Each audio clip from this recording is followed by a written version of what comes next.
더마카와 함께 시선 집중의 문을 열겠습니다. 어서 오세요. 네, 안녕하세요. 더마카입니다. 오늘도 삐딱선 정신에 입각해서 주요 뉴스 챙겨드리겠습니다. 4308님, 더마카 제이비 목은 좀 어때요? 그 소식을 맨 먼저 올려주세요. 들으시는 대로입니다. 그러게요. 네. 네, 어제보다는 조금 풀리지 않았나요? 네, 어제보다 좀 낫다고 많은 분들이 네, 얼른 나으시라는 걱정 오늘도 많이 도착하고 있고요. 존버정신님, 이 물음에 제이비가 답을 할 수 있을지 모르겠는데 한번 던져볼게요. 언제까지 인간은 일을 해야 할까요? 제가 이렇게 대답을 드릴 수 있는데 너무 박장하다고 욕먹을까 봐. 아, 그게 또 제이비의 특징이죠. 네. 아, 매력이라고 해야 되나? 뭐 여튼 대답해 보세요. 죽을 때까지요. 특히 노인 빈곤율이 OECD 최고를 자랑하고 있는 우리 대한민국은 특히나 더 그렇습니다. 먹고 살려면 그럴 수밖에 없는 게 대한민국의 현실입니다. 슬프네요. 그러니까 왜 대답을 요구를 하냐고요. 아니, 존버장님이 언제까지 인간은 일을 해야 할까요? 라는 물음 뒤에 오늘도 좋은 소식 부탁드리겠습니다. 종배 형님 빨리 쾌차하세요. 라고 인사를 해주셨는데 네. 듣고 좀 맥이 풀리지 않으셨으면 좋겠네요. 저희는 극사실주의를 지향합니다. 네. 시원한 걸 님은 안녕하세요. 미니로 듣다가 유튜브로 처음 들어왔습니다.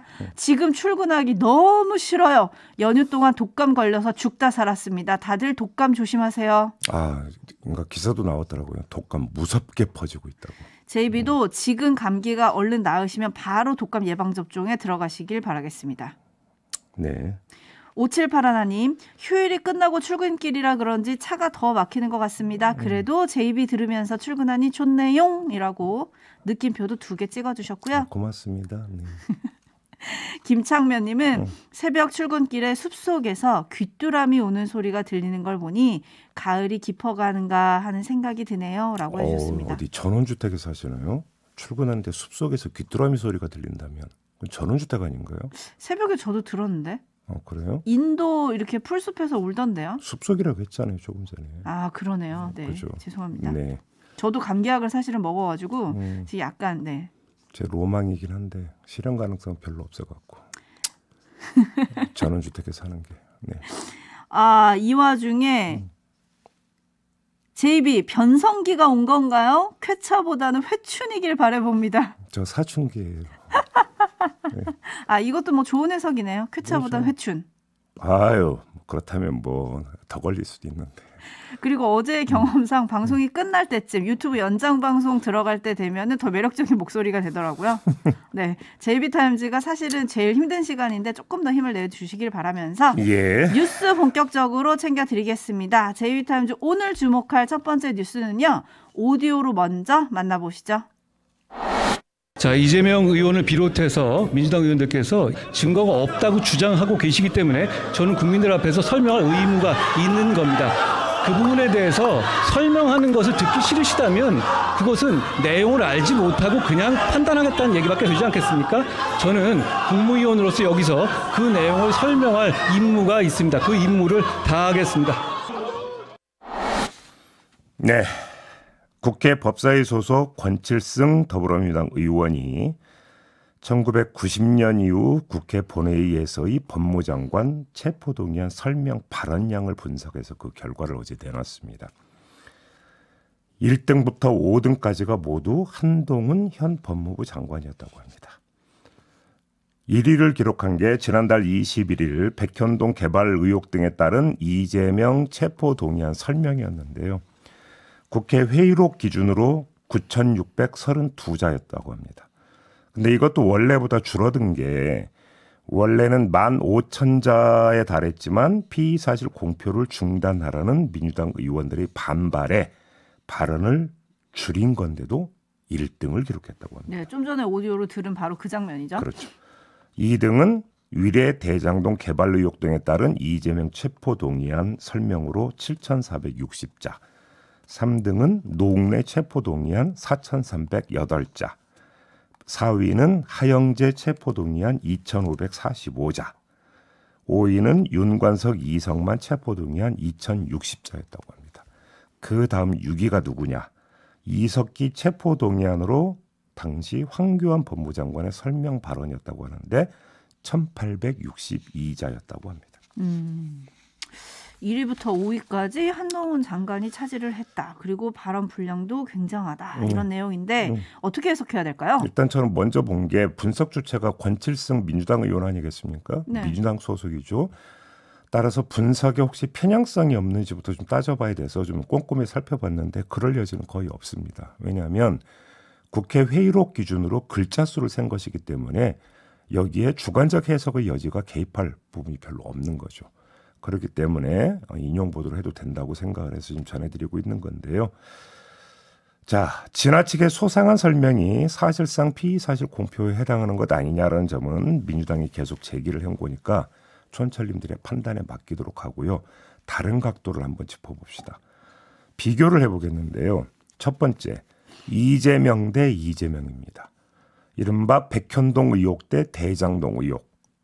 자, 원래 준비한 원고 기준으로는 대장동 의혹으로 체포동의안이 국회에 넘어가서 한동훈 장관이 설명을 할 때 이 대장동 건보다 백현동 건이 그 양이 2배 많았습니다. 일단 이렇게 정리하고요. 두 번째, 민주당 대 민주당인데 이재명 대표의 백현동 개발 의혹 관련 체포동의안 설명과 윤관석, 이성만 의원 돈봉투 살포 의혹 사건에 따른 체포동의안 설명 양을 비교하면 원고 기준으로는 7.5배, 실제 발언량으로는 4배 이상 차이가 났다는 겁니다. 마지막으로 이재명 대 이석기인데요. 이석기 건은 세상을 뒤흔들었던 거대 사건이었습니다. 뭐 예비대란 뭐 이런 이야기가 나왔던 그런 사건 기억하시죠? 네. 그런데도 발언량은 1862자였습니다. 백현동 건과 비교하면 원고량 기준으로는 거의 9배, 실제 발언량 기준으로도 4배 이상 차이가 났던 겁니다. 이걸 어떻게 볼 것이냐의 문제인데요. 종합을 해봅시다. 이재명 대표의 백현동 건이 대장동에 비해서 그리고 연루연이 20명에 달한다고 검찰이 밝혔던 그 돈봉투 사건에 비해서 그리고 내란이라고 하는 무서운 단어까지 등장했던 이석기 건에 비해서 따따블로 거대하고 복잡하고 엄중한 사안이었느냐, 백현동 건이. 이걸 물어봐야 되는 거 아니겠습니까? 네, 지금 임금님길 캔디님이 다다익선이 꼭 선은 아닌가 봅니다라고 좀 꼬집어 주셨고 나라사랑님은 간결, 명료해야 상대방이 오히려 집중하지 않을까요? 뭐 이런 의견들을 보내주고 계신데 일관된 원칙, 기준 뭐 이런 게 있는 건가요? 없는 건가요? 체포동의안을 설명하는데 법무장관의 사적 견해가 들어갈 이유가 없습니다. 이건 원칙의 문제일 뿐만 아니라 특히나 한동훈 장관에게 특화된 지적이기도 한데요. 한동훈 장관 스스로 얘기하지 않았습니까? 법무장관은 개별 사건 수사에 개입하지 않는다. 따라서 특정 체포동의안의 가중치를 들 근거가 한동훈 장관에게는 없습니다. 사안의 중대성에 대한 판단을 달리해서 체포동의안 설명에 가중치를 둘 이유 또한 없습니다. 가중치를 둬서 설명을 달리하는 건 그 자체가 자의적이고 정치적이다. 이렇게 봐야 되는 겁니다. 그래서 차제에 이에 대한 원칙과 기준을 확실히 세울 필요가 있다. 이 점을 말씀을 드리기 위해서 이미 지나간 건임에도 불구하고 지금 여기서 말씀을 드리고 있는 거고요. 앞서 오디오에서 나왔던 한동훈 장관의 자기 정당화 논리, 국민들 앞에서 설명할 의무가 있는 겁니다라는 대목이 있잖아요. 네, 그 여쭤보려고 그랬어요. 제가 볼 때 이건 말이 안 되는 논리입니다. 왜 그러냐면 자, 검찰이 구속영장을 청구해서 그것에 대해서 국민들이 알 권리가 있다면 구속영장 내용의 상당 부분은 공개를 해야 됩니다. 검찰이. 특히나 공인과 관련된 것이라면 공개가 원칙이 돼야 됩니다. 그런데 공개를 하고 있습니까? 안 하고 있잖아요. 그러면 국민들 앞에서 설명할 의무를 왜 안 지키고 있는 겁니까? 그런 식으로 따지면. 그다음에 체포동의안 설명은 국회의원들을 상대로 하는 것이지 일단 국민들을 상대로 하는 부분은 아니다. 뭐 국회가 국민들의 대의기관이고 대표기관이기 때문에 그게 그거다 이런 식으로 논리를 편다면 조금 전에 제가 드렸던 말씀. 그러면 다른 건에 대해서 특히 공인과 관련된 구속영장 청구권이라면 다 공개를 해야죠. 그게 맞는 거겠죠. 근데 그렇게 하지 않고 있지 않습니까? 앞뒤가 다른 논리는 펴지 마라. 이런 말씀을 마저 드리겠습니다. 네, 국민의힘 이용호 의원조차 한동훈 장관이 오히려 부결을 유도하는 게 아닌가 뭐 이런 생각을 했다. 이렇게 얘기를 하기도 했었죠. 근데 지금 기준을 좀 확실히 세울 필요가 있다고 하셨는데 이 기준을 세우려면 뭐 법을 만들어야 되나요? 근데 어떻게 모든 걸 상무법으로 의존해서 하겠습니까? 그래서 이제 권칠승 의원이 분석했다라고 하는 역대 법무부 장관의 체포동의안 설명량 이걸 쭉 봤어요. 근데 그 8위부터는 2,000자가 넘지를 않아요. 다. 쭉. 1,000몇백 자, 그다음에 1,000자도 안 되는 게 되게 많아요. 그게 쭉 이어져다가 이석기 건 때 한 번 2,000자 조금 못되게 오르고 한동훈 장관에서 쭉 올라간다라는 겁니다. 이 얘기는 무슨 이야기가 되겠습니까? 한동훈 장관이 그 이전 법무장관들이 국회에서 체포동의안 설명했던 그 관례라고 하는 것들을 깼다. 오히려 이렇게 보는 게 더 현실적인 해석일 거다라는 겁니다. 네, 나주호님이 시선 집중 한동훈 장관 인터뷰 좀 해주세요라고 올리셨는데 저희도 무척 하고 싶습니다. 법무부에 가끔 요청도 넣습니다. 하지만 답이 없으셔서 꼭 한번 할 수 있기를 바라고요. 근데 한동훈 장관이 만약 이 방송을 들었다면 뭐 이렇게 얘기는 할 수 있겠죠. 이재명 대표를 둘러싼 수사가 워낙 복잡하고 여러 명이 얽혀 있다 보니까 설명이 길어질 수밖에 없다. 뭐 이렇게 얘기할 수도 있을 것 같긴 한데요. 아니 그거는 영장 실질심사에서 법관 앞에서 하면 되는 얘기고 지금 이거는 체포동의안의 가결이 필요하다는 취지의 설명이잖아요. 네. 예?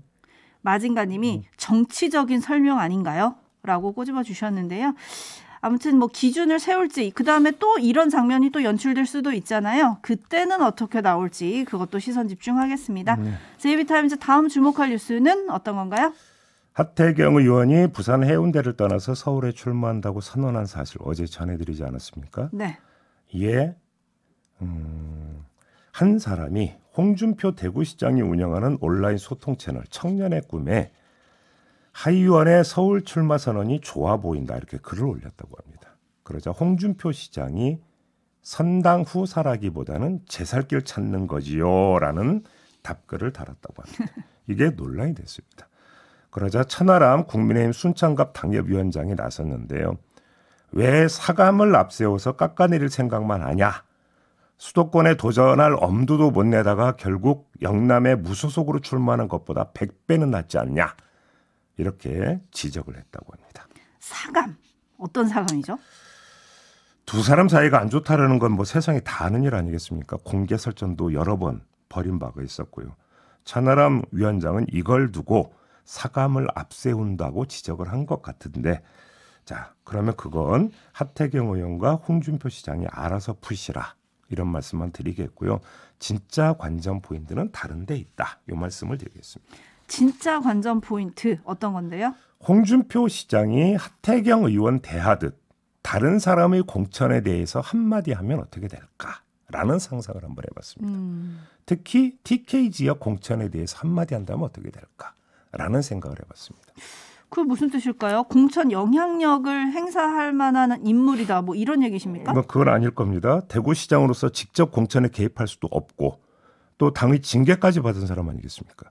그래서 이른바 말빨도 세지 않을 거다. 이렇게 봐야 될 것 같고요. 따라서 공천 결과에 직접적인 영향력을 행사할 수는 별로 없을 것 같다라는 겁니다. 이 점을 두고 드리는 말씀이 아니라 요게 있는 거죠. 공천이 된 다음에 이른바 평론정치 차원에서의 이야기는 달라진다. 하태경 의원의 서울 출마가 영남 물갈이의 예고편이라면 그리고 영남 물갈이의 핵심은 누가 뭐라고 해도 TK 지역의 공천이라고 한다면 그 물갈이가 어떻게 묘사되느냐 그리고 어떻게 평가되느냐는 총선 경쟁력을 좌우하는 공천의 혁신성의 지표로 작용할 게 불을 보듯 뻔합니다. 그렇지 않습니까? 그런데 이 대목에서 홍준표 시장이 하태경 의원 평하듯이 공천을 깎아내리면서 이렇게 평을 해버리면 어떻게 되겠습니까? 이른바 초친다라는 표현 있지 않습니까? 네. 그러면 이 초는 양조 식초 수준이 아니라 거의 빙초산이 될 가능성도 있다. 이렇게 봐야 되는 것이겠죠. 빙초산 좀 더 풀어주시면요. 그만큼 세다라는 겁니다. 이게 무슨 혁신이냐? TK 지역, 영남 물갈이의 핵심은 TK 지역이고 TK의 지금 광역단체장이 그 TK 지역의 공천을 혁신으로 평가하지 않는 평론을 한다면 공천 혁신이라고 하는 것 자체가 김이 새어버린다. 그리고 언론이 안 쓰겠습니까? 그거를 앞다퉈 쓰지? 김이 샌다는 이야기가 되겠습니다. 천하람 위원장의 비판에 대해서 홍준표 시장이 사감이 아니라 공분이다라면서 나는 수도권에 여러 번 출마도 했었다. 그러면서 핵심 단어로 배신을 올렸어요. 네. 이건 어떻게 보세요? 이제 뭐 탄핵 때 나는 자유한국당 지켰는데 당신들은 뭐 하고 있었느냐. 뭐 이런 이야기 뭐 차원 이야기고 뭐 하더라고요. 그렇죠? 네. 근데 그건 지나간 이야기고 모든 사람은 내년만 지금 바라보고 있는 거 아니겠습니까? 그러니까요. 그렇죠. 근데 나는 이런 말을 할 자격이 있다. 왜? 나는 나의 불리함을 모두 안고 험지에 여러 번 출마했었기 때문에 이 점을 강조하면 강조할수록 이른바 홍준표의 평론에 대한 주목도는 올라가겠죠. 그렇지 않겠습니까? 그렇죠. 그냥 그것만 체크하고 넘어가겠습니다. 네, 이 와중에 김종희 님이 해운대 갑에 사는 사람입니다. 오. 국민의힘 누구한테나 이 지역이 탐나는 지역인가 봐요 라고 올려주셨는데 네. 와, 그거 민심 좀 궁금하네요. 네, 하태경 의원의 선택에 대해서 또 어떤 민심일지도 궁금하고요. 김종인 님이 해운대 갑에 산다고 밝히셨기 때문에 이 김종인 님이 그 김종인 님이 아니라는 사실은 오늘로 확정이 됐습니다. 그렇죠? 네, 그러네요. 네. 뉴스와 분석이 함께하는 JB타임즈 다음 주목할 뉴스는 어떤 겁니까? 윤석열 정부가 2025년까지 병사 월급을 200만 원으로 올리기로 한 건 뭐 세상에 다 아는 일 아니겠습니까? 그러자 제기된 문제가 초급 간부와 부사관 차후로 그럼 도대체 어떻게 되는 거냐라는 문제였습니다. 이에 정부가 지난 5월에 초급 간부 복무 여건 개선 계획이라고 하는 걸 발표했었습니다. 간부 숙소 1인 1실 확보, 24시간 상시 근무 군인 휴일 야간 근무 수당 신설, 일반 공무원 수준으로 당직 근무비 증액, 성과 상여금 기준 호봉을 그에 상응하는 공무원 직급과 유사한 수준으로 상향 조정, 하사 호봉 승급액을 그에 상응하는 공무원 직급 수준으로 인상, 종합 건강검진 및 간병비 지원 추진 등등이었습니다. 그런데 내년 예산안에 반영이 안 됐다고 합니다. 아니, 이렇게 좋게 해주겠다고 해서 사람 설레게 해놓고 또 돈을 깎은 건가요? 국방부의 초급 간부 복무 여건 개선 계획 추진 현황을 보면 제가 조금 전에 이제 쭉 나열해 드렸던 그 처우 개선 계획 중에 두 가지가 더 있었습니다. 하나가 뭐냐면 단기 복무 장려금과 장려 수당 239억 원 증액, 민간 심리 상담 지원 확대 여기에 3억 원 증액. 요 두 가지는 배정을 했어요. 근데 아까 읽어드렸던 그 항목들에 대해서는 아예 예산 배정을 하지를 않았던 겁니다. 오호. 이거는 제가 볼 때는 정말 악성인 게요. 가뜩이나 상대적 박탈감이 큰데 이 박탈감에 한 번 더 소금을 뿌린 격입니다. 세상에서 제일 나쁜 게 줬다 뺏는 거라고 하잖아요. 그러니까요. 근데 이거는 그 다음 단계인 게 준다고 하고 안 주는 거거든요. 그러니까요. 그렇죠. 차라리 말을 하지 말든지. 그러니까요. 그러면 초급 간부나 부사관들의 상대적 박탈감을 더 키우겠습니까? 안 키우겠습니까? 받아들이는 초급 간부나 부사관들의 입장에서는 우리 우롱하는 거냐? 이런 반응 나오도 할 말이 없는 거 아니겠습니까? 그렇지 않겠습니까? 그러면 왜 이렇게 했느냐? 어제 제가 이제 기재부 이야기를 전해드렸잖아요. 예산 우선순위 배정이 문제다.